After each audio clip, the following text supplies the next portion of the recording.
And I also want to acknowledge Boy Scout Troop 135 for being here tonight. Would you all stand to be recognized?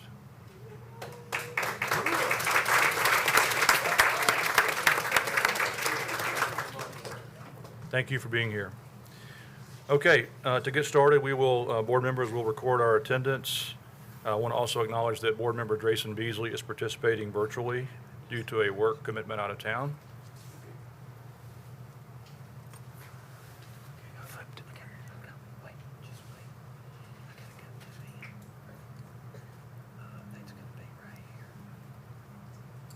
Mr. Beasley, can you indicate your attendance?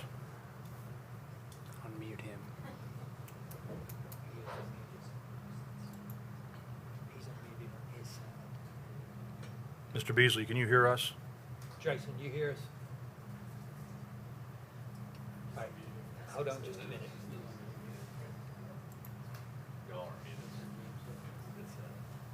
Yes, I can hear you perfectly clear. Would you acknowledge your attendance for the record, please? Thank you. Present. Thank you. There are 12 members present. All right, thank you. We'll now have our Pledge of Allegiance led by Mr. Jay Galbraith and followed by a moment of silence. Please stand.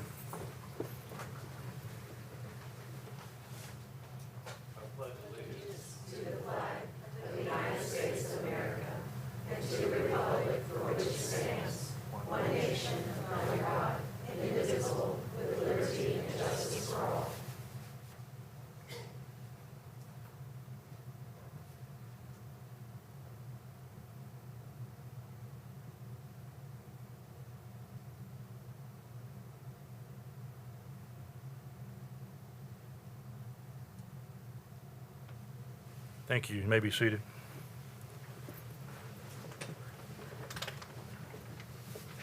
All right, the next item on our agenda is the items of particular public interest, which is our public comment period. We have 6 individuals who've requested to speak this evening. Each of you will have up to 3 minutes to make your comments. I'll advise you that there's a screen on the podium that will show your time, and I would just ask you to be mindful of that and stay within the 3 minutes if you can. I'll call you up 2 at a time. The first 2 speakers are David Dunn and Charles Rathbone.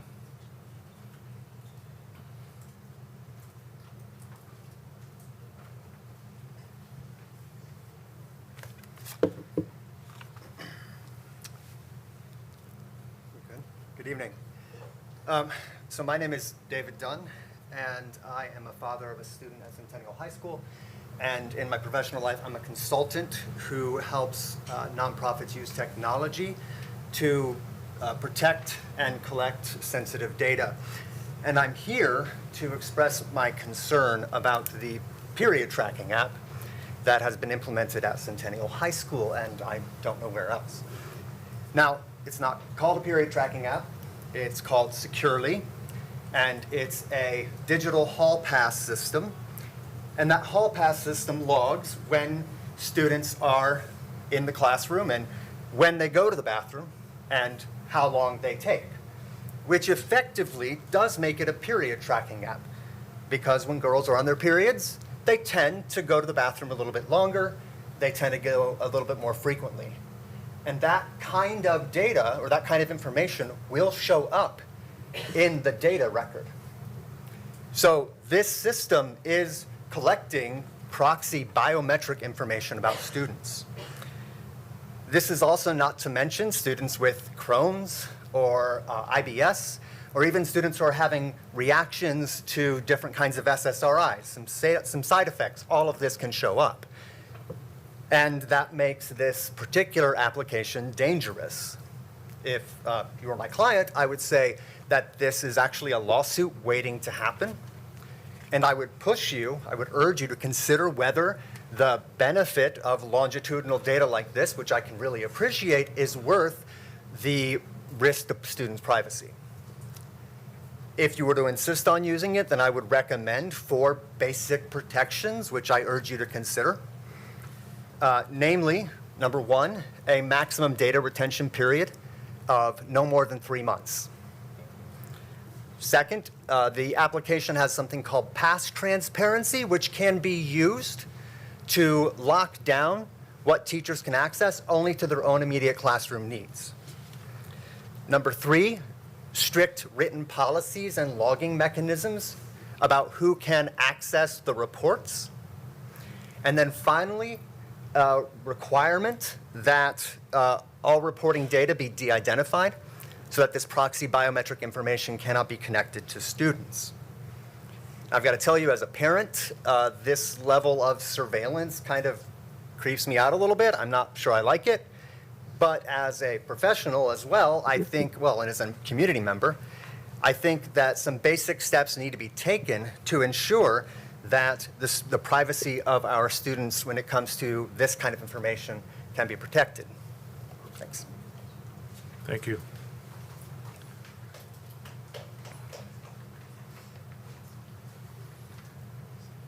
First of all, I want to say thank you for letting me speak here tonight. And I want to, in a lot of ways, I'm a football coach, and we're common ground in that no matter what you all decide, you're going to be criticized. It could be the right decision, wrong decision. No matter what it is, there's going to be somebody criticize you. And I appreciate that. But I've had 3 kids that go through Williamson County.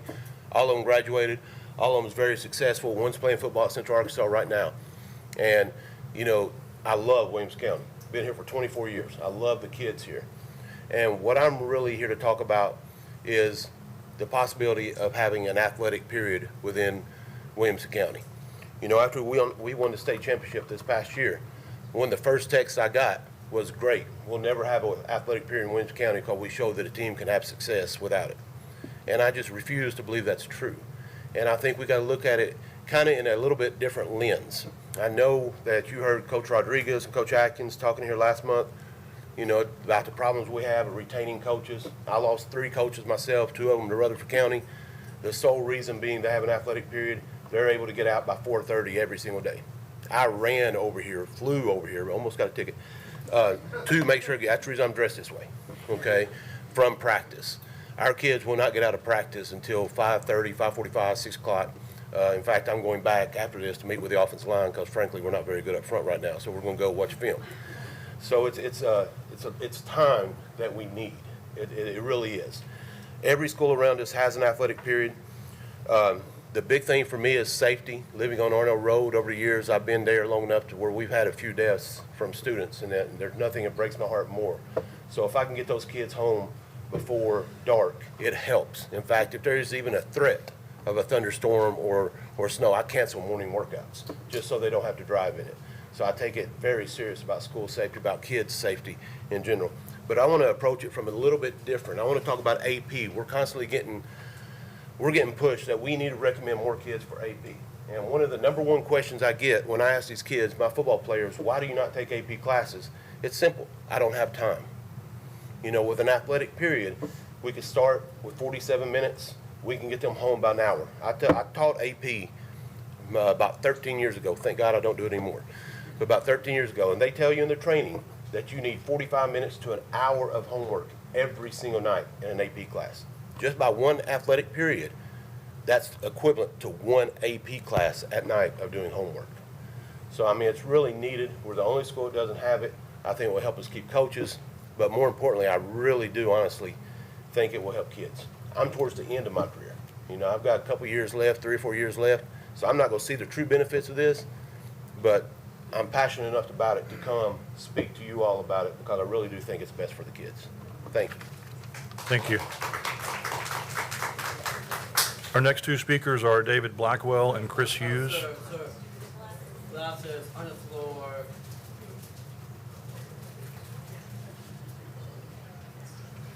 Right. We have David Blackwell and Chris Hughes. Hello. How are y'all?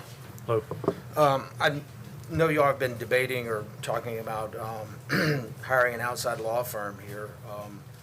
I would like to know what specific conflict or limitation has led the board to seek a second independent law firm regarding all this. And I'd like to know if we hire that law firm, how much that's going to cost the taxpayers, and if we can find out, maybe that law firm can help us find out why Dr. Fauci got a pardon, why he needed a pardon, and why he pled the Fifth 111 times in front of a Senate hearing committee.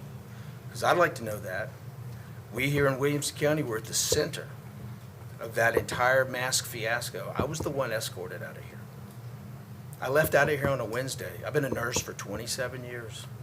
I drive for Uber now. I'm a board-certified case manager. Okay, I was escorted out of this building. On that Saturday, when I got to the hospital, my supervisor came up to me and she says, listen, I love you. I've worked with you for over 7 years. I know you're right. But whatever you do, don't take your mask down today. She says, I got a call from corporate and they're watching you. So I want answers. I went to the University of Mississippi Medical Center for my nursing. I know Mississippi School of Law and the lawyers there, and I know they settled the tobacco cases. And I'd like to think that whoever we hire here in this school board, if we go there, has taken classes in ethos, philosophy, and critical thinking. Thank you. Thank you.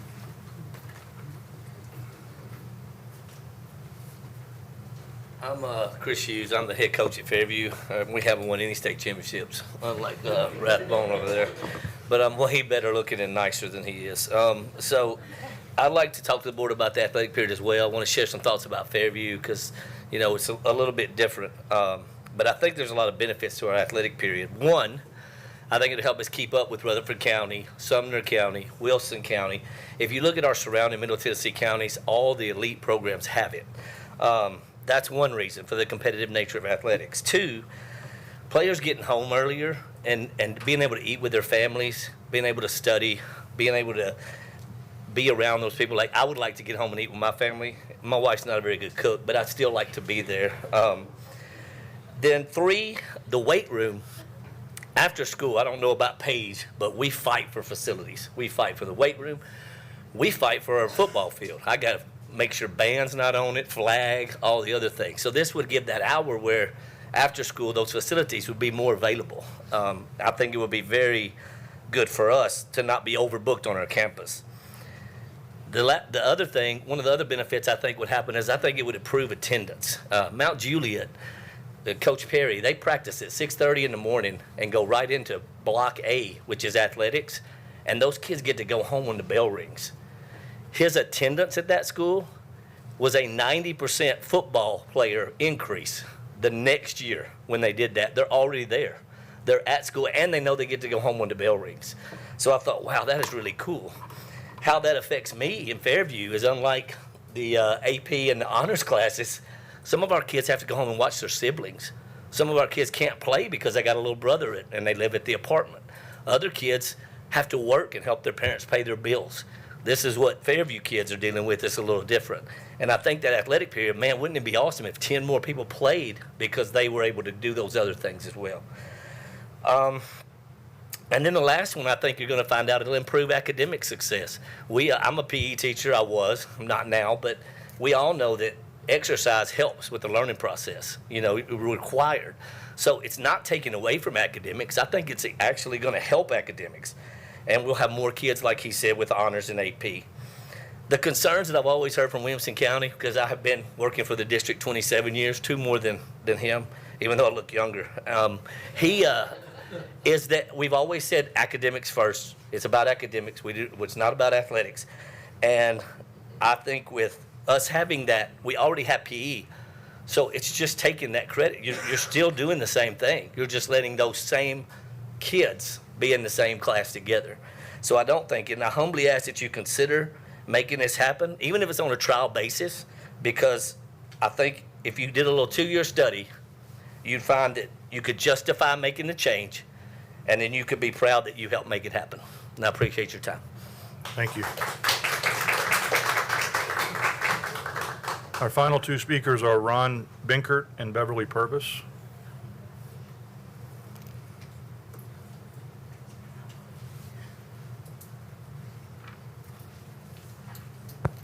Good evening. My name is Ron Bankert, and I watch your meetings all the time. I know your agendas are packed. Your time is always at a premium. But still, I'm going to ask you to slow up and pay attention to something, and that is this coming year's adoption of the social studies textbooks. Social studies, what is it? It blends history, civics, geography, economics, for the purpose of teaching students how human society works. Think about that. Teaching kids how human society works. That's going to make a profound impact on the way our kids and grandkids approach society and live their lives. It's important. It makes a difference. I know in the past the board has taken varying levels of interest and frustration in the selection of textbooks. Well, maybe if all the textbooks all meet the standards, it's all the same, it doesn't make a difference. But in social studies, I believe it's different because it's not just about meeting the standards, it's about the perspective that the topic is taught from. Let's think about two American historians. Maybe you've heard of one, not the other. But one is Howard Zinn, deceased. One is Wilfred McClay, still living. They are both great American historians.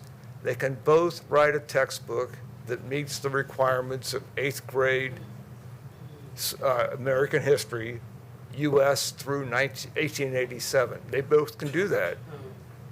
But the experience students are going to have from reading those two different textbooks is going to be totally different because of the perspective.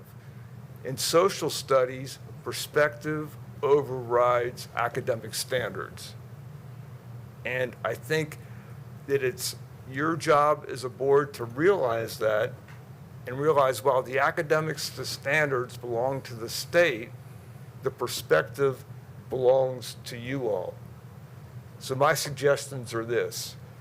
First, as a board, make a determination what academic standards you're going to teach, make that board policy, but also the perspective you're going to teach them from.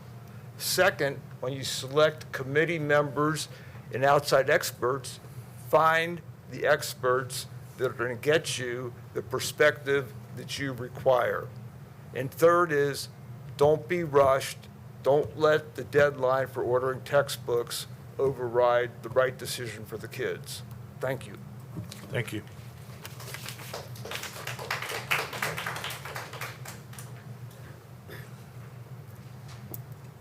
Good evening. I'm Beverly Purvis, President of Williamson County Education Association. As we begin another school year in Williamson County Schools, I want to start by recognizing what a successful opening this year has been. Across our district, students have returned to classrooms ready to learn, families have settled into new routines, and educators have once again demonstrated the dedication and professionalism that make our schools among the very best in Tennessee. On behalf of WCEA, I want to thank the district leadership team, principals, teachers, education support professionals, transportation staff, nutrition workers, custodians, maintenance employees, and everyone who worked tirelessly behind the scenes to ensure a smooth start to the year. Success is on the first day of school doesn't happen by chance. It happens because thousands of people work together with a shared commitment to our students. I also want to express our appreciation to this board and district leaders for their leadership that you demonstrated last year in securing meaningful salary increases for educators. We know those efforts require difficult conversations, persistence, and a willingness to advocate for the employees who make the students' success possible. These raises mattered and educators noticed. As we look ahead, however, we hope the conversations around school funding can become more productive and collaborative. Too often, the discussions about funding, compensation, and school needs seem to reach a critical point only at the end of the budget process. We encourage the board to work more closely and consistently with our county commissioners throughout the year, building relationships and addressing funding priorities before they become last-minute challenges. Often during that process of talking with county commissioners of last year, they voiced wanting more collaborative conversations with school board members. When school leaders and county leaders communicate regularly and share a common understanding of district needs, we create a stronger foundation for students and employees and taxpayers alike. Early collaboration can help avoid uncertainty, strengthen the public trust, and ensure investments in our public schools are viewed as a shared community priority rather than last-minute request. Our educators want what all of you want: great public schools, supporting students, and a district that attracts and retains the very best employees. Achieving those goals requires strong partnerships not just within our schools, but across our local government as well. As this new year begins, WCEA stands ready to be a partner in that work. Together, we can continue building schools where students thrive, educators feel valued, and Williamson County remains the best place to learn, teach, and live. Thank you for your service, your leadership, and your commitment to the students and educators of Williamson County. We wish everyone a successful and rewarding school year. All right, thank you. Thanks to all of our speakers. That does conclude our public comment period. We will now move on to approval of our agenda. We'll do this by voice vote. Do I have a motion? Motion by Ms. Wyatt. Do we have a second? Dr. Driggers. We will do this by voice vote. All in favor of approval of the agenda, say aye. Aye. Any opposed? Thank you, Mr. Beasley. Any opposed? Okay, motion carries. The agenda is approved. Next item is approval of the consent agenda. I want to ask again, does anyone wish to remove any item from the consent agenda? Okay, can we get a motion, please? Motion by Dr. Drigger, second by Ms. Wyatt. All those in favor of approval of the consent agenda, say aye. Aye. Any opposed? The consent agenda is approved. And if you'll bear with me, I'm going to read what you just approved. Approval of the June 15th, 2026 school board meeting minutes. Approval of June 29th, 2026 special called school board meeting minutes. Board policies for first and final reading as follows. 1.400 school board meetings and work session. 1.403 agendas and public comment. 3.204 threat assessment team. 3.205 security. 4.213 family life education. 5.106 application and employment. 5.302 sick leave teacher. 5.303 personal and professional leave. 5.601 staff rights and responsibilities. 6.203 school admissions. 6.303 interrogations and searches. 6.304 student discrimination, harassment, bullying, cyberbullying, and intimidation. 6.312 use of wireless communications. 6.313 use of digital devices. 6.4081 safe relocation of students. And 6.506 students from military families. You've also approved recommendation for field trip fee requests, approval of City of Spring Hill right-of-way request on Prescott Way, approval of City of Franklin sanitary sewer easement request of Oakview Elementary, approval of building modification shade structure at Nolensville Elementary, approval of building modification storage shed at Centennial High, approval of building modification storage shed at Fairview Middle, and approval of building modification request video scoreboard at Franklin High School. All right, need a sip of water. All right, we will move on to communications to the board and the superintendent's report. Dr. Webb. Thank you, Mr. Chair. First, I want to thank our individuals who came tonight to public comment. Just so that you know, our team makes notes as public comment is made each and every board member, board meeting, and we'll make sure that we follow with our board members and give follow-up on the issues that were brought up tonight. I'll speak to a couple of those topics specifically. On the Securely Hall Pass, we do have several schools throughout the district who have used the Securely Hall Pass system. I know that it is new to Centennial High School this year. We've had several schools have used it for the last several years.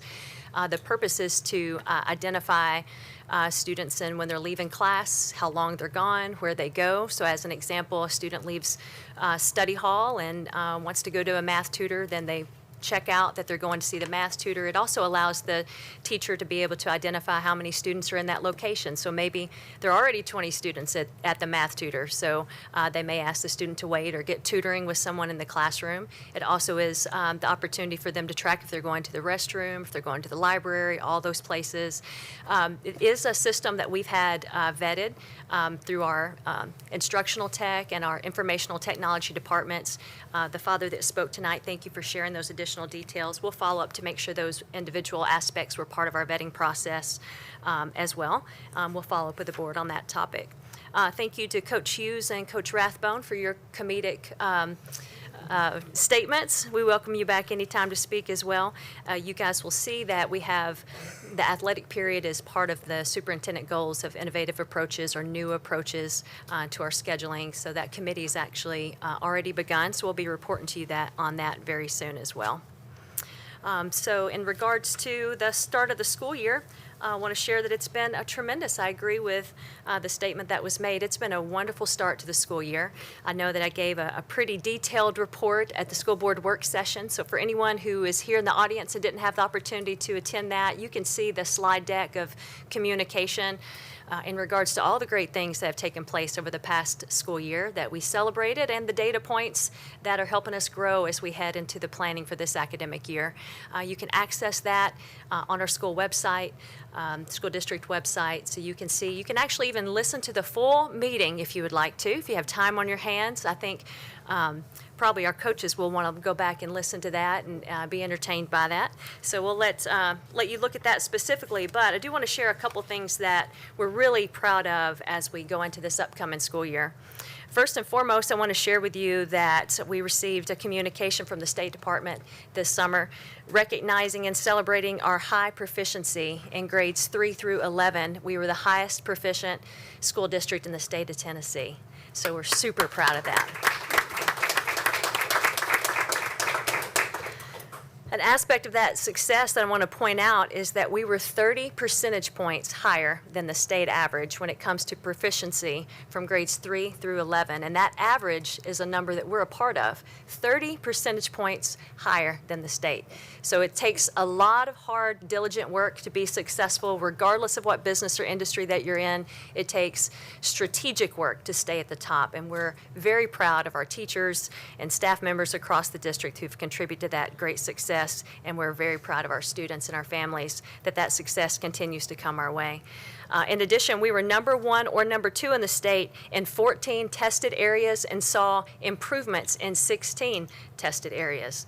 That includes, and to the comment about social studies adoption, we're proud that we were number 1 in the state of Tennessee in every tested social studies category, especially as we celebrate the great tradition and foundation of history in Williamson County. That's something certainly to celebrate, and we continue to do so. In regards to our college and career readiness, I wanted to share with you in this meeting as well that we had this past school year 11,739 exams passed from College Board AP. And so for those of you who are not familiar with AP College Board exams, passing with a score of 3 or higher means that you have the opportunity to take that passed score and get 3 hours of college credit in most colleges and universities across the country. In addition to that, we had 3,200 students take dual enrollment classes while they're in high school and earning semester credits. If you take all of those college courses that our students took and passed courses in, there were over 45,000 college credits that our students achieved in this past academic year. 45,000 college credits as high school students. I'm an English major, not a math major, but my English math, if you take the approximately $355 course credit cost that it costs to take those college credits across our state of Tennessee, that's a savings of over $15 million in college credits that our students completed while in high school. That's pretty phenomenal. We know that not every student is headed to college, nor should they, because there are many industry certifications that students can obtain. There are great jobs that students may be ready for and prepared for right out of high school. We had 318 industry certifications from our high school students, and those are certifications in a variety of areas that they're prepared to go straight into the workforce, so we're super proud of those as well. One of our goals for this upcoming school year, as we'll talk about in a few minutes, is to increase those college and career readiness aspects for our students and give more opportunities for students to obtain those industry certifications. There are a lot of great jobs in our community. We want our students to be prepared for those. So I want to celebrate not only the individual students and the teachers that taught those courses, but really our success starts in pre-K, early childhood, kindergarten, all the way through the time that students finish high school. So we celebrate all the great work that our teachers are doing every day. And it's good people who fill Williamson County Schools. We have a lot to be proud of. Hope you all are proud. I'm certainly proud as we kick off the school year. Speaking of pride, we have Corey Mason who's here with us tonight. We're going to talk about some great spotlights from around the district. That's right. We have lots to be proud of tonight as we celebrate our Student and Staff Spotlight Award winners for the month of August. And we are going to kick things off with our Army Academic Bowl national champions from Ravenwood High School. You see this group of JROTC students here made up of Devin Liu, Anish Kudali, Darsh Shrivastava, and Alex Crane. Now, they competed against more than 2,000 teams nationwide in Washington, D.C. this summer, and they came out on top. Congratulations to them, their instructor there at Ravenwood High School, Russell Hayes. We also had 8 students who earned perfect ACT scores this summer, beginning with Brentwood High School's Liam Marassa, got that 36, and Aryan Sant.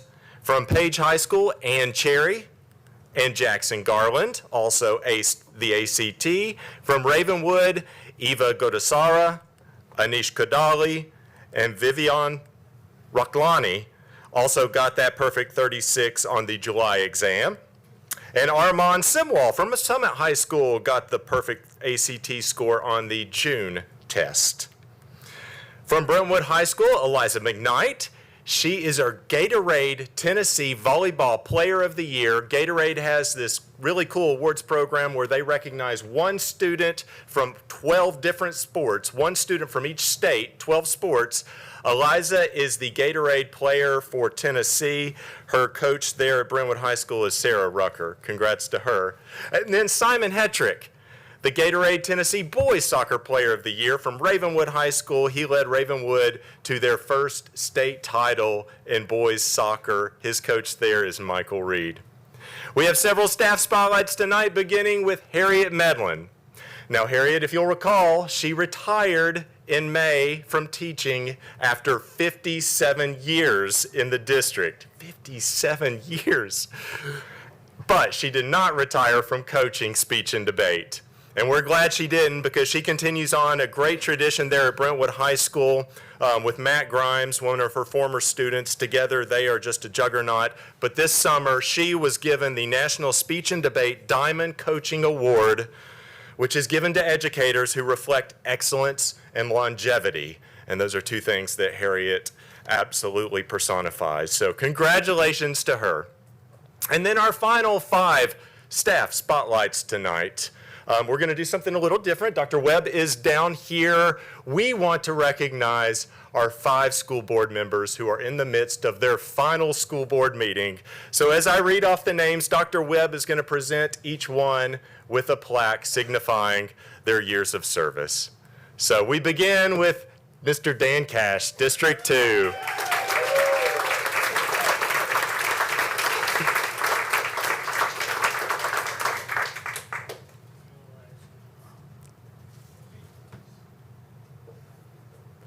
Thank you, Mr. Cash.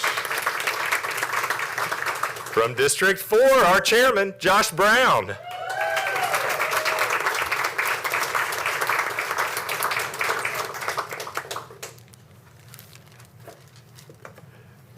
Thank you, Josh. From District 6, we have Jay Galbraith.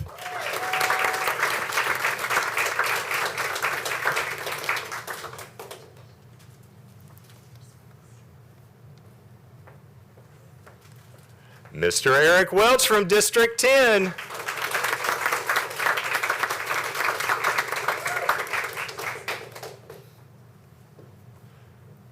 And then he is not here in person, but we are not going to leave out Mr. Drayson Beasley joining us on Zoom. We will get that plaque to you, Drayson, I promise.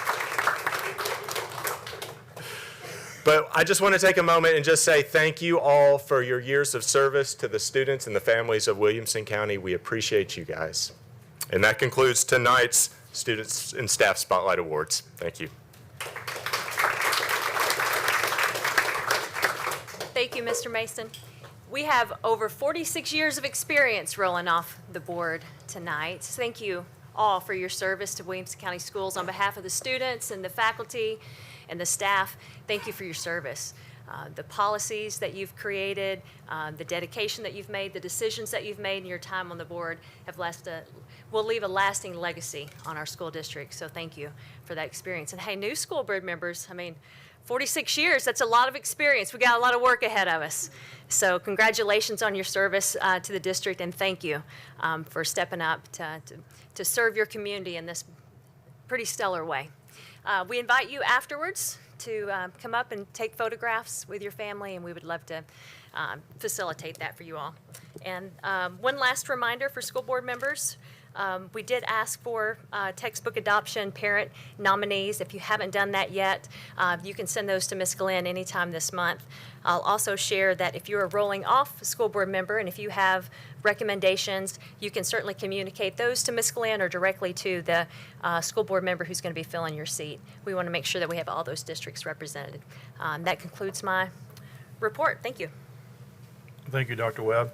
So for my board chair report, I'm going to just open the floor to the board members who are leaving the board to see if anyone wishes to make any comments. This might be the appropriate time to do that if anyone desires. We don't have to punch in necessarily unless we need to turn mics on.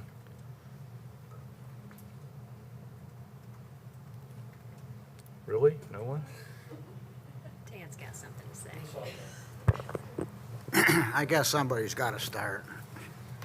This has been one of the greatest jobs, if you will, that I've ever had. Experiences, being on this board, meeting the best district constituents in District 2, first of all, but working with so many different people, so many different levels of education, and just this has been an education in itself.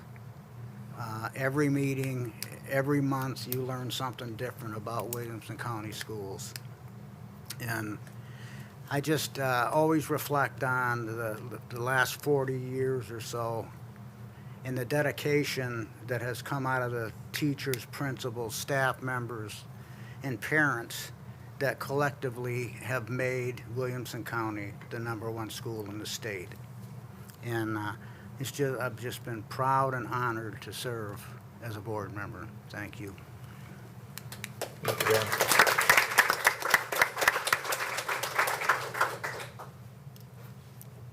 Anyone else? Yeah, it's been 12 years we've been through. If anybody's been here for the last 12 years, we've been through a lot. But really grateful for the opportunity to serve. Anytime you go on a ballot and get people to vote for you, it's a humbling experience if you haven't experienced it, and it really, I've really taken it to heart over the last 12 years to try to make decisions reflecting everyone's interest, the interest of the schools, the students, their families, and just the district as a whole.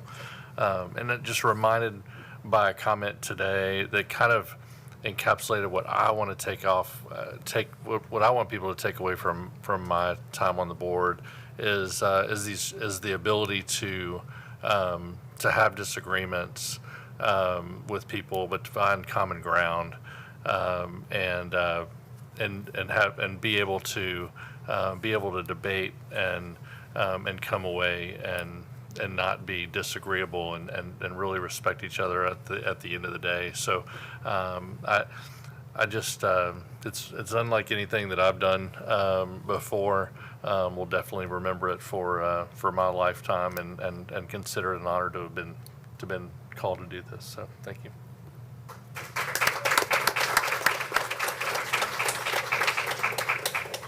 Mr. Beasley, you're up. Oh, thank you.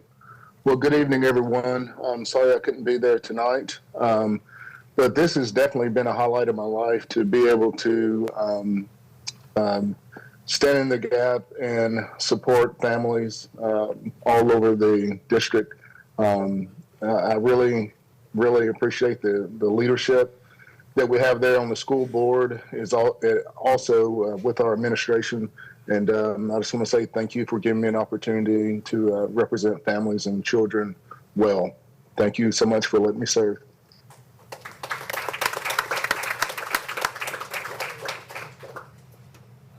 Yeah, thank you. It was 16 years ago that started here, and doesn't seem like it. You know, it truly is. The days are long sometimes, but the years fly by. And I started sort of doing some calculations today, and how many board meetings, work sessions, policy committees, special called meetings. And yes, I used to go to policy committee when I was on there. So, and figured out somewhere in the 330 to 340 meetings that I've done in those times, 16 years. And I said, well, you know, let's say it's an average of 3 hours each, which sometimes they're shorter than that. And sometimes we go to 1 a.m. in the morning trying to figure out zoning. And that came up to a little over 1,000 hours, or 42 days that it was. And I thought, you know, my goodness, even our Lord and Savior only did 40 days in the desert and called it quits. So it's time to wrap up. I will say, of those 42 days, I think I only took 8 of them, me speaking, so I won't try and ramble too long, maybe 9, 10 at the most. Those are mine. And I started to make a list of everyone I wanted to thank, and just individuals, and it went far too long. We'd be at 43 days by the time I was wrapped up. But I did have some groups that I just wanted to go through and thank. You know, start at the top. All the voters, no matter who you voted for, thank you for participating in democracy, especially local elections. Far too few people participate anymore, and it's not a good thing. So those that do, thank you, no matter who you voted for. Thank you to all the candidates as well. As we all know, it takes a certain something to put yourself out there. You know, no matter what side you are issues, it's, you know, going out there and standing in front of people in the public that way. I want to thank the 3 superintendents that I have served with, 3 excellent superintendents. You know, Dr. Looney, who came in and really changed things up, you know, put us on a good track. You know, Mr. Golden, who guided us through one of the most difficult times that any school district anywhere has been through, a really tough era, and we came out on the other side even better before. And then Dr. Webb, who even in this short time, I think has demonstrated what a pro you are, and I hope you'll continue to lead us into the future. I want to thank all my board colleagues that I've served with over the years. There's been a lot of them. Start counting up those. Especially my predecessor, in general, I want to call out Mr. Bill Peach, who we started off running against each other and just really, I think, demonstrated what it's like, you know, class and gentlemen and everything else, and was really set an example that, you know, I tried to strive for, and I know I always fell short, but I tried to strive. And then Ms. Conan, who I'm excited about, follow me. You make it easier for me to walk away. So thank you to all that. Our central office staff and building leaders, just what a bunch of pros.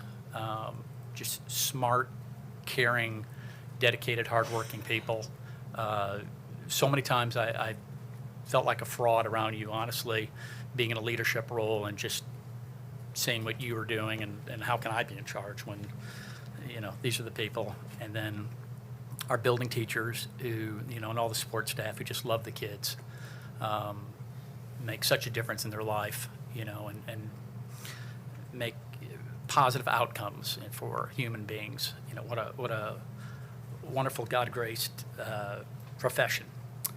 All of our parents, and of those parents, especially our volunteers that we couldn't do this with. want to, thank my family, who this has been, it's been tough on over the years, we all get the slings, and, I was an Army guy, and so I got pretty thick skin. But the way they do get you is, when the nasty comments and you see your spouse reading those and that upsets them, that's where it gets you. And you feel like, am I doing the right thing by upsetting that?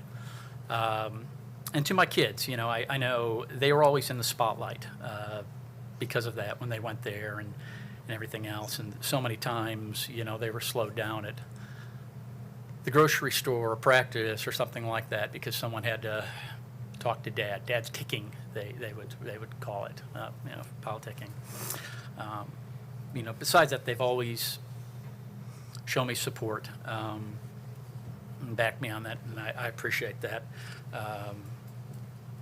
And then last and most importantly, last but most importantly, the students.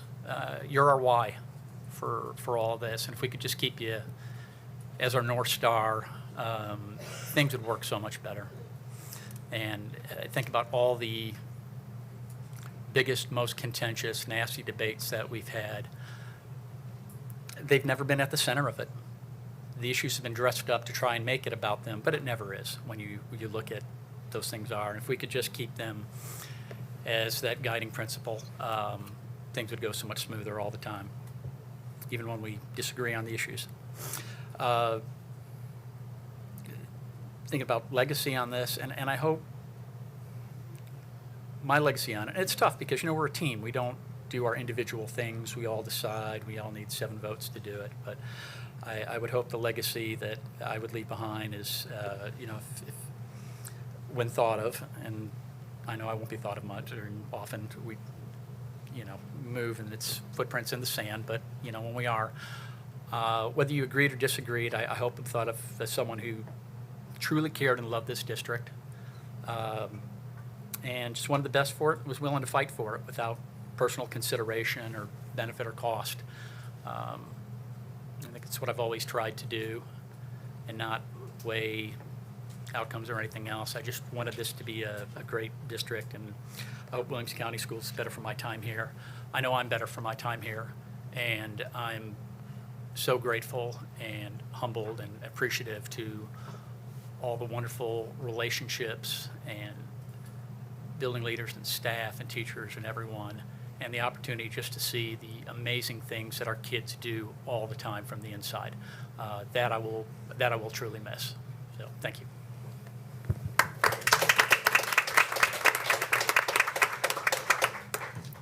So I'll wrap it up here. And if you'd asked me in 1991, as I was graduating from Page High School, if one day I'd be sitting up here as a school board member for the same district, I would have probably said, "You're crazy." I remember coming to a school board meeting when I was in high school in support of someone who was the subject of a particular vote that was happening in this very room. And again, to think that 35 years later I'd be here serving on this same school board, you don't really ever know what's going to happen. But it's been an honor to serve. It's been a privilege to serve a district that's got the recognition and the status and the quality of people that this district has. So just want to say thank you to everyone, the voters in District 4 who elected me to come and do this, the colleagues I've worked with on the board, the administrators, the principals, the teachers, everyone who's made our jobs easier. Just say thank you. And I know the district's in good hands with all of you, and look forward to see what happens from that side of the room. All right, we will. All right, let's move on with new business, unless there's anything else for the good of the group. Okay, our first item is 2026-27 school board budget. We have 3 items to vote on. First is approval of general purpose school fund amendment 08.26, carry forward reserves in the amount of $81,614.45. Dr. Webb? Yes, this amendment reallocates funds donated for donated for designated for specific purposes in the prior year, carried forward to the budget for expenditure. We do recommend approval. Okay, we do have a motion and a second. Is there any discussion? All right, we're ready to vote.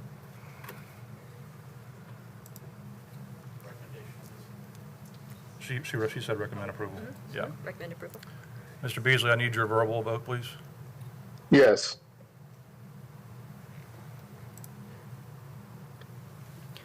The vote is 12 yes, 0 no.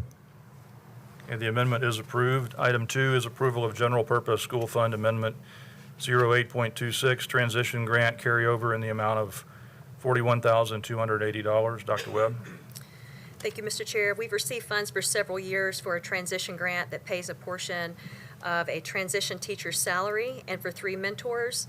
It operates from October to September throughout the year, and this amount places the carryover funds in the accounts needed to reflect the expenses not yet covered in the 26-27 budget.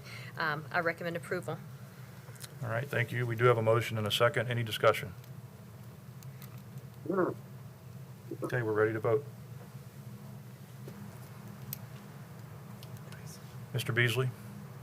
Yes.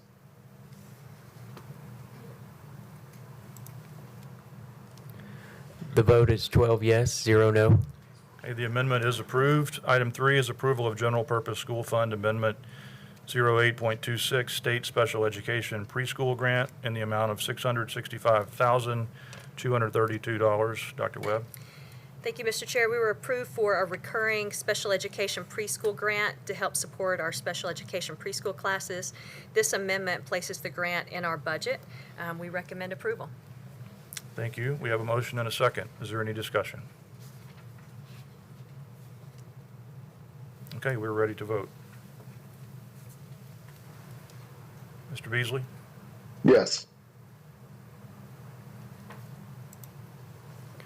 The vote is 12 yes, 0 no. Okay, that amendment is approved. Next item is approval of outstanding purchase order for activity school funds. Dr. Webb?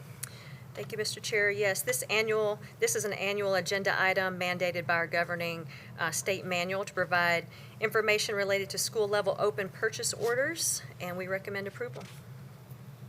All right, thank you. We have a motion and a second. Any discussion? Okay, we're ready to vote. Yes. Thank you. The vote is 12 yes, 0 no. Okay, that item is approved. Item C is board policy for first reading. This is policy 6.415, applied behavior analysis, private pay in schools. Dr. Webb? Thank you, Mr. Chair. Yes, we had Tennessee Public Chapter 1112, new this passed this summer, requires all LEAs to allow a private pay provider who's under contract with a parent or legal guardian of a student with autism disorder or developmental delays who's enrolled in the LEA to access to the student during the school day to provide these services. This is first reading, and we do recommend approval of first reading. All right, thank you. We do have a motion and a second. Mr. Galbraith, any discussion out of policy committee?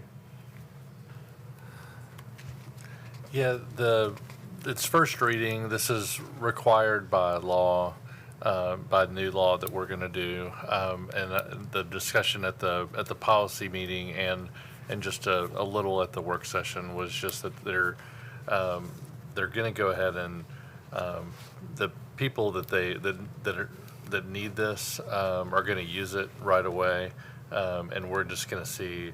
Well, the board will see over the next month to see if there's any tweaks that they need to make.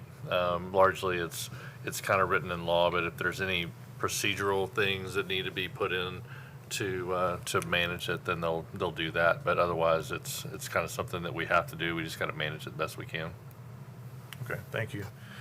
So as a reminder, this is first reading. This will go back to policy and come back to the board for second reading. Any further discussion? Okay, we're ready to vote. Mr. Beasley? Yes. The vote is 12 yes, 0 no. Okay, that policy is approved on first reading. Next item is approval of change to early release day from November 11th, 2026 to November 18th, 2026. Dr. Webb? Thank you, Mr. Chair. This recommended change affects elementary schools only. It's the change from one early release day from November the 11th to November the 18th. We're requesting this change due to the transportation conflict that we're going to have on that day, due to the number of students that we'll have being transported by our buses to the Veterans Day assemblies and Veterans Day parades around the county. That is a Veterans Day. So we do recommend approval of moving that early release day from elementary from November 11th to November the 18th. All right, thank you. We have a motion and a second. Any discussion? Okay, we're ready to vote. Mr. Yes. Beasley? Thank you. The vote is 12 yes, 0 no. All right, that change is approved. Next item is approval of additional course on the 2026 course list. Dr. Webb? Thank you, Mr. Chair. These are courses that are already approved by the State Department of Education. Since we brought the last list of approved courses to you for approval in February, we've continued to develop some additional courses at the honors level. These are career and technical education courses that have been developed at the honors level, many of which were needed in response to the great turnout that we've had at the Innovation Center and to meet the demands of our students' interest. And so we do recommend approval of these additional state-approved courses at the honors level. All right, thank you. We have a motion and a second. Any discussion? Okay, we're ready to vote. I just had Yes. a question real quick. Oh, you have a question? Yeah, Oh, just, sorry. I'm sorry. Dr. Webb, I just wanted to, if you could take just a second on the Innovation Center. Would love to give you an opportunity to say just a little bit about it. I was just thinking about the number of students that are enrolled in the classes that are being taken there, but just, you've got an audience and it's brand new, and so just wanted to let you have the floor. Thank you, Mr. Galbraith. So with the ribbon cutting of our new Innovation Center, we have over 400 students, high school students, that will be utilizing the Innovation Center for our new programming. As a reminder, that programming is hospitality and tourism. Our students will also have culinary arts as a part of that program. Columbia State is working with us so that those students can have access to dual enrollment credit. We'll also have students in internships with Harpeth Hotel, Halifax Properties, Marshall Hospitality, Chartwell Hospitality, and Jim and Nick's as a part of that program. We have Advanced Power and Machinery, and that's a partnership that we have in this upcoming school year with Thompson Cat. We'll also have students with Tennessee College of Applied Technology who will receive certification on off-road diesel and electrical power. So several students in that program. We'll teach fire management or fire science. The City of Franklin Fire Department will lead the instruction again this school year for those students. We'll also have students who will receive an EMT certification through Columbia State and will be workforce ready, ready to go straight into the fire department upon completion of that program, or be ready to move on to a four-year university to study fire science. We have cybersecurity and artificial intelligence, and we have a partnership with Columbia State, MTSU, and Belmont for the dual enrollment credits that our students will be receiving there. And one of our most popular new programs, aviation and flight, and we'll have students also receiving dual enrollment with MTSU with the potential of earning up to 12 college credits before they complete that program. So we have 400 students from all across Williamson County high schools who will participate, but we also have students in middle school who will come over for field trip experiences, as well as elementary students in this upcoming school year. Many of those same 400 students will elect to take courses at our Entrepreneurship Center and learn to figure out how they can take their skilled trade and maybe have their own entrepreneurial spin on the skills that they're learning. Additionally, we'll have on that same campus, off of Franklin High School, we have our Vanguard High School, where we do have some of our students who are participating in the Innovation Center taking one or two online classes so that they can extend their school day and based on travel and spend additional time on the hands-on programming there at the Innovation Center. Thanks for walking us through that. Sir. Okay, any other discussion on this item? Okay, we're ready to vote. Mr. Beasley? Yes.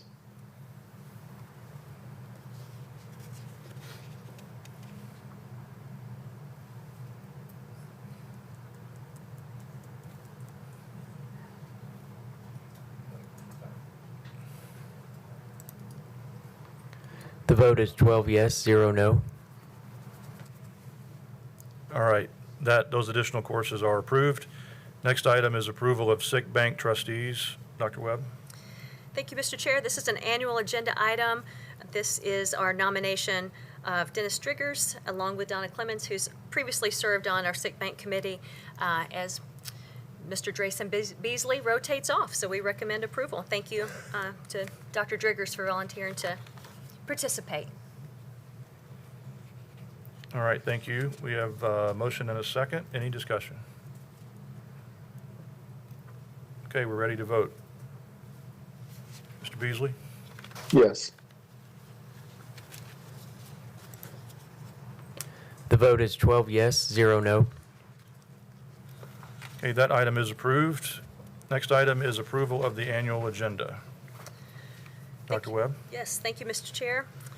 This is our annual agenda, and we recommend approval. Many of these calendar dates for each month of the year are similar to years past, and we recommend approval.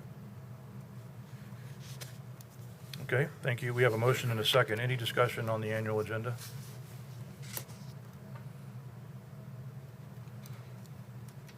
Okay, we are ready to vote. Mr. Beasley? Yes. The vote is 12 yes, 0 no. Okay, the annual agenda is approved. The next item is approval of superintendent and district goals for 2026-27. Dr. Webb? Thank you, Mr. Chair. Mr. Golden proposed back in June a list of 5 superintendent/district goals for the upcoming school year. My recommendation is that we keep those same goals as we transition. You'll see, though, that we've added some additional detail to those goals. They include the data dashboard for board member access that we hope to have up and running sooner than June of 2027, but you'll see the action steps and evidence of success there. The second goal is in regards to our salary study implementation. By February, we'll be bringing back a 3-year implementation plan for your review. The third goal is in regards to innovative programming and delivery methods. We mentioned earlier this evening in regards to high school scheduling, athletic periods, but we also want to continue looking at expanding the least restrictive environment for our students who are served with an individual education plan. Also look at other innovative approaches to how we deliver education to our students. And so we look to bring some recommendations to you by the 1st of February. The fourth goal is in regards to student achievement and growth, which is the main thing that we want to see with our students, right? That they're succeeding in the school district. So you'll see that this goal has been expanded to include math and ELA for this upcoming school year with some measurable indicators. And the last goal is in regards to how we engage our family and the communities all together, and with the work that we're doing, how we're going to involve them and have them implemented into our decision-making process for the upcoming school year. So with that, I do recommend approval. All right, thank you for walking us through those. We have a motion and a second. Any discussion of the 2026-27 district and superintendent goals? Yeah, they don't. Dr. Johnson? I just wanted to say thank you for putting these into SMART goal format and then even providing the evidence of success. I mean, I just know that in May, when I have to do an evaluation, it's going to make it so much easier. And also adding the student achievement goal. So I just wanted to say I thank you for doing that. Thank you. Any other comments or discussion? Yeah, Josh. Oh, sorry, Mr. Cash. Thank you, Mr. Chair. Yes, I go along with what Margie says. You know, there's a lot of folks in this room that have been working for technical training to be brought back into the school system for many years. We're seeing it happen with the Innovation Center, and I'd like to see it continue. I know I brought it up earlier, but I'd love to see another Megatronics lab at Summit High School. We've got the room for it. These kids are learning Megatronics from 9, 10, 11, and 12, and getting a degree from Columbia State. It's worthwhile, and I think the student outcomes is going to show that more and more as the years go on. Thank you. Thank you. Mr. Welch?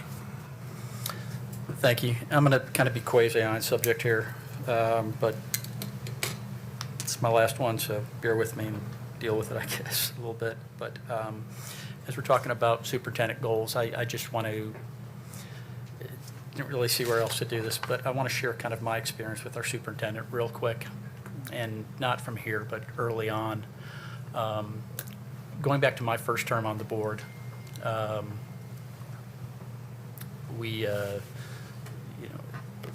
student at Centennial, and back then we kind of felt like, the redheaded stepchild of Williamson County Schools, the Centennial community a little bit. Dr. Looney had removed our principal, and we had a new one come in. Things seemed to feel a little bit better for a while. There were some good things happening, and then there was a very bad incident involving some inappropriate behavior, and our principal was removed again, and we had an interim, and we were going to get a fourth one in about 2 years. And it felt like, we take 2 steps forward and 3 steps back and everything else. And I had a conversation with Dr. Looney at the time, that, Mike, you've got to get this one right. You can't miss on this one. And Dr. Looney was going to appoint this assistant principal from Ravenwood, who had never been a principal before, who was finishing up her PhD at the time. So her attention was being taken away, coming in inexperienced to the hardest job we had in the district at a time where parent and student and teacher morale was really low. And I don't know about this. But that principal came in, and very energetic and sweet and nice and southern, but she also chopped heads. That if you weren't cutting it, she did everything she could to get you up to par, but if you weren't cutting it, you were gone. And I remember talking to one of our former district teachers of the year about this, and he said some people were nervous, and it made them, and she had to call everyone, and she said, look, if I haven't talked to you, if you're still here, don't worry about it. But these are the changes that need to be made. And I asked him, I said, how do you feel about that? How did you feel about it? And he said, I loved it, because high-achieving people want to be around high achievers. And it needed to happen, and it wasn't, and she got it done. And this principal came to this very, very difficult situation that I wasn't sure, but 2 years later, she was the Tennessee Principal of the Year. She turned around that fast. She was so good, in fact, that Dr. Looney stole her from us, made her head of HR, which wasn't her background. But she went in and she crushed it and did a great job with it, and did such a good job that they made her assistant superintendent for secondary schools. A couple other things you might not know about Dr. Webb, if you haven't figured that out yet. So Dr. Webb was a college athlete, played basketball, and then afterwards she was a referee. And she was a pioneer there too.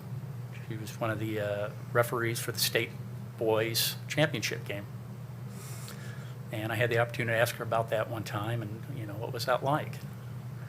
She said, there was a lot of go get back in the kitchen comments from the crowd or things like that. Trailblazer. One part of the first all-women's crew to coach an NCAA men's basketball team. Interesting tidbits. Trailblazer. Crushed it. I don't think while she was our principal, so I was here late one night. I don't know why, it was a PTO meeting or a football practice or track practice or soccer practice or cross-country practice or soccer practice or something else, one of the things. And then Dr. Webb, as usual, was there late in her office working. And I was kind of talking to her about what she was doing.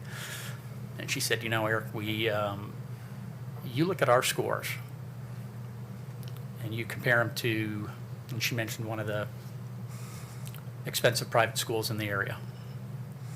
I won't say which, but it's one of those ones that charge tuition about the same that I paid at UT Knoxville.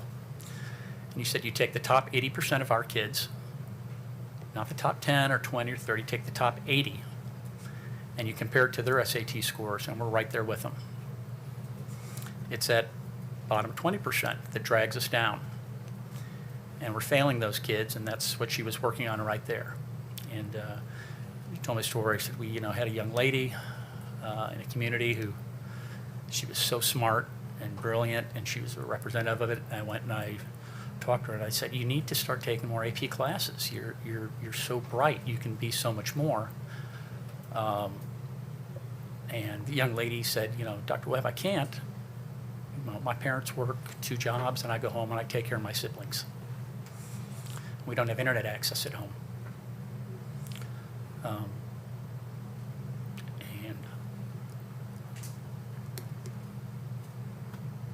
she was there that night trying to figure out how do we take care of that kid.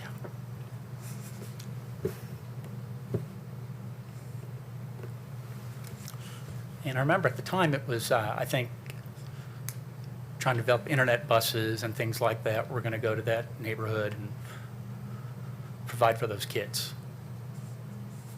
But even from the beginning, that's what it was, is we're going to take care of every child. We got our eye on the goal, and we're not going to leave any of them behind, and we're going to make them all succeed. And I think that's the attitude and care and dedication, hard work that we've seen carry through in everything that you've done, Dr. Webb. And so I know we've got a superintendent search committee. I voted for it, but I just want it to be on the record. I'm sorry for this tangent, but I want to say it. I think it's a waste of time and money because we already have the best person for the job sitting in the chair. Respected by our parents, by teachers, by staff, by our county commissioners. The Franklin High School community knows her as a great teacher. The Ravenwood High School knows her as an amazing assistant principal. The Centennial community knows her as our best in the state principal, and everyone else in the district knows her as well for the fabulous work she's done here.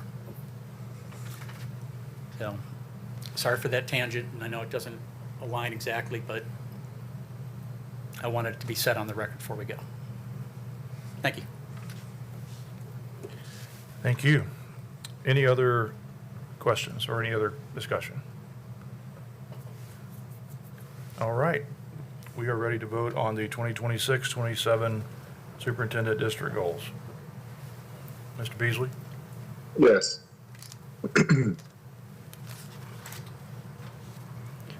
The vote is 12 yes, 0 no. All right, those goals are approved. Our final item for tonight is approval of the new board attorney. So just a little bit of context for this, as a reminder to the board and for the benefit of the public. So we began a process a few weeks back, putting out an RFQ rather, for the services of a new board attorney. We received 2 applicants for that position.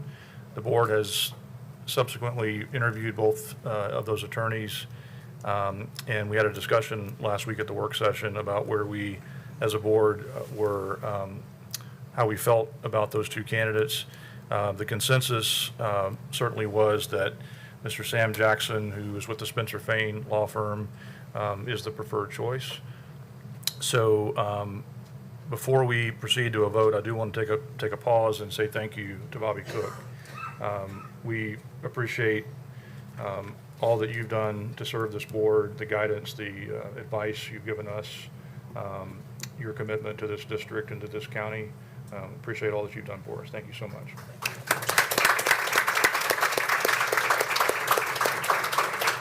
But I would like to recommend and make the motion that we extend an offer to and begin negotiations with Sam Jackson with Spencer Fain Law Firm to be the board attorney effective September 1st, 2026. So I think we have a motion and a second. Do we need to do that differently since I made the motion for the record? Okay. All right, so we have a motion from myself, second by Dr. Reeves. Any discussion about the board attorney process? Okay, we are ready to vote. Mr. Beasley? Yes.